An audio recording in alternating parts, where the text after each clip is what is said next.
All right, people, I'm Johnny Scoville, and this is Chase the Heat. I'm going to get into today's video in just a moment from Stephen Bishop from 9 Circles of Hell. I'm kind of excited about this. I need to have a conversation with this guy. He's a good dude, but I have a couple questions I need to ask him about his business. It's very cool. 9 Circles of Hell. Today, so let me tell you the different. We have white lies, which is what I'm reviewing today. These are white lies. I have evil deeds, and I have penance due. We're going to start with the easiest of them, the white lies, and then we're going to go to we'll go to evil deeds, and we'll finish up with penance due. Before I get into this video, I got to talk about yesterday, man. I also have, by the way, some powder that he sent as well, so I'm kind of excited about that. But yesterday, I had a rough day. I had a rough night. Man, oh man, I did... I rarely get people that say, how do you do it? I don't know how you do it. Well, I don't know how I did it either. Last night, I had a rough night. I was up and down all night long. For real. Stomach issues... It was rough. It was a rough one, man. I didn't sleep much last night. Anyhow, I'm having coffee still. Whew. Anyway, we're going to start with white lies. Now, before I get into the sauce, we're going to... one of the things that I started a series talking about where do expressions come from. Some really mainstream expressions and what was their origin. White lies, let's talk about that. Because where did white lies come from? All right, so here's the deal. White lies are the combination of the symbolic use of the color white as good or pure, combined with a general telling of an untruth to deceive. The term is meant to convey a lie told in such a way to spare the feelings of the audience, or in hindsight, a harmless lie that may not have long-term repercussions. Interesting, right? The white lie. I'd rather hurt your feelings with the truth than tell you a lie to make you feel good.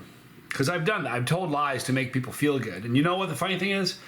You know when you tell a lie, look, eventually it's going to come out. And then you're just a scumbag for telling a lie to make someone feel good. I don't know. You know, your best bet is always to tell the truth. Anyway... I love the label. I really do. You look at the label up close. Do you guys see the halo?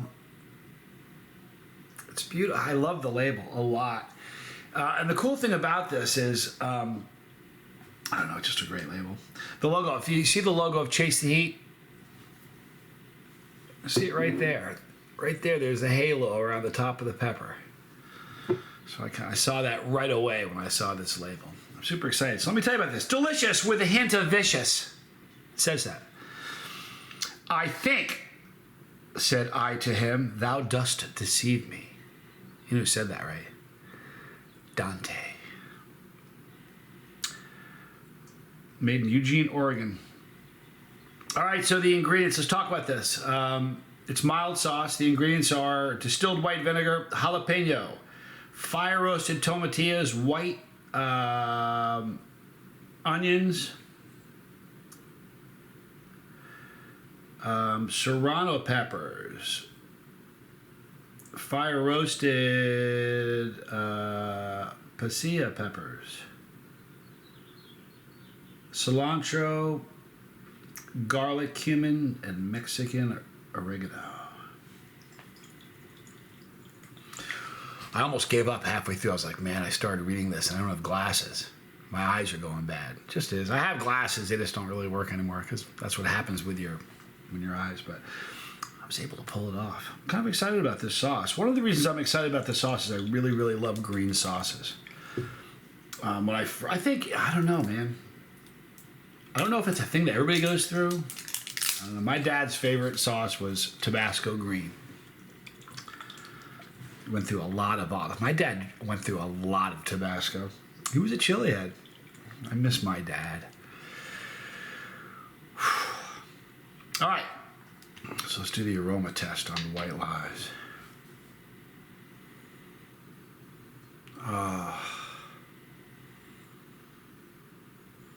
got that bright aroma. Like, I've talked about this probably 50 times in videos, because it doesn't happen all the time. There are sauces that you try and it's just a sauce. And then there are sauces that you open them and it's like, whoa, it smells like they just made it. Like literally just made it. And I said, give it to him, see if he likes it. This has that. Here, smell. I don't know why I'm telling you. Turn your smell-o-vision. You notice I'm using the 3.0. If you have the 3.0, you'll really get a good whiff of this. 2.0 will still work. That's if you have the 3.0. If you have the 2.0, we'll try it there. Do you see what I'm saying? That fresh aroma. You're getting the garlic, the fire-roasted tomatillo. Maybe even picking up a little of the onion. You see what I'm talking about, though? The cilantro. It's beautiful, right? I'm a sucker for a green sauce, man. I really, really am. Here's the pour.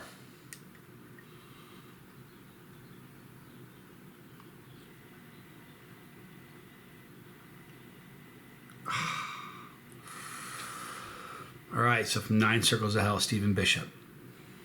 White Lies. I'm Johnny Scoville, and this is Chase the Heat.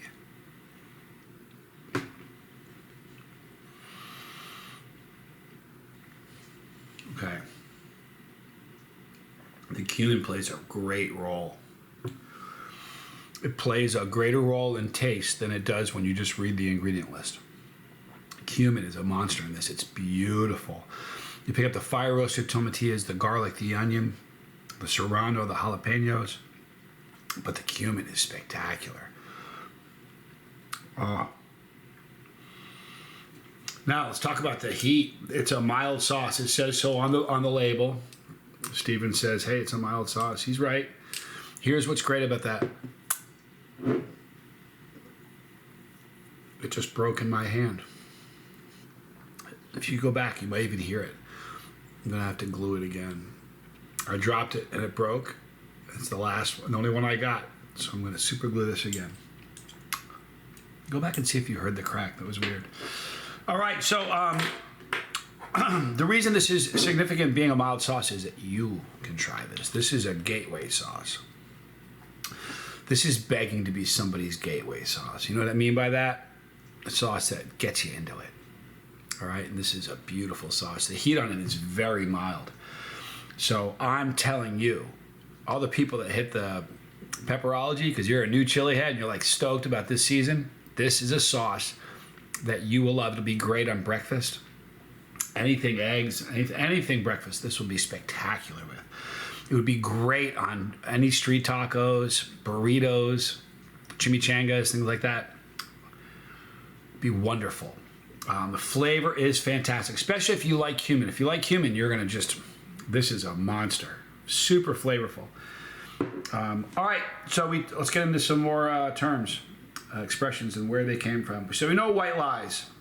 White lies was, yeah, you're telling a lie, but we're going to make it white, so it kind of makes it look like you're doing somebody a favor. That's what it is. All right, so pressed for an answer. You ever hear the expression? Hey, I'm pressed for an answer. Well, if I was pressed for an answer, I'd say, here we go. Deriving from a horrible and literal origin. This is brutal. Pressed for an answer dates back to medieval times, when captives were tortured for answers or information. Heavy stones or weights would be placed on their chest, causing excruciating pain in order to garner a confession during an interrogation. I guess it beats being drawn and quartered, it says. I'm going to try to avoid some of the humor that the author puts in because it's not so funny. Okay, so that's pressed for an answer. Let's talk about holding awake. This is incredible. Holding awake. I'm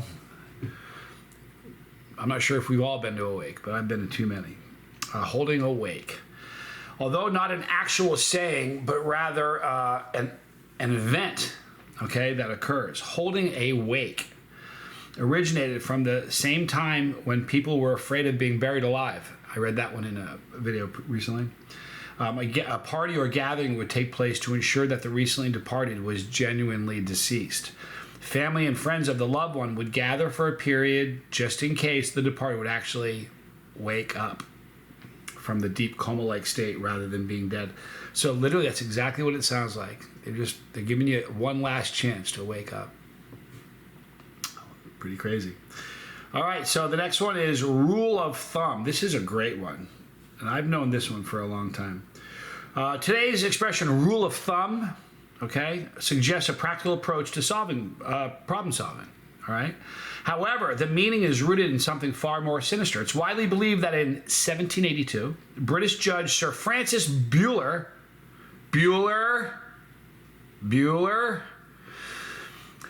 you betcha. Anyway, he ruled that a man could beat his wife, but only with a stick that's no wider than the width of his thumb. I got big thumbs.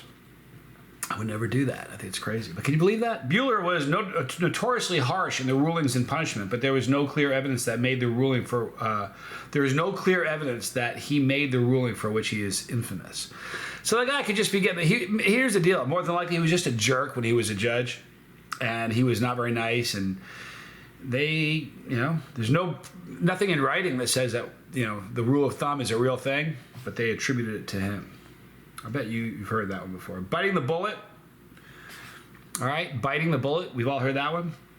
Long before anesthesia was readily available, hurt soldiers had to endure unbearable pain when their injuries and wounds were being treated. The wound would have received a shot or two the wounded would receive a shot or two of alcohol, and then a bullet was put between their teeth to bite down on when enduring an operation or having shrapnel removed from their bodies.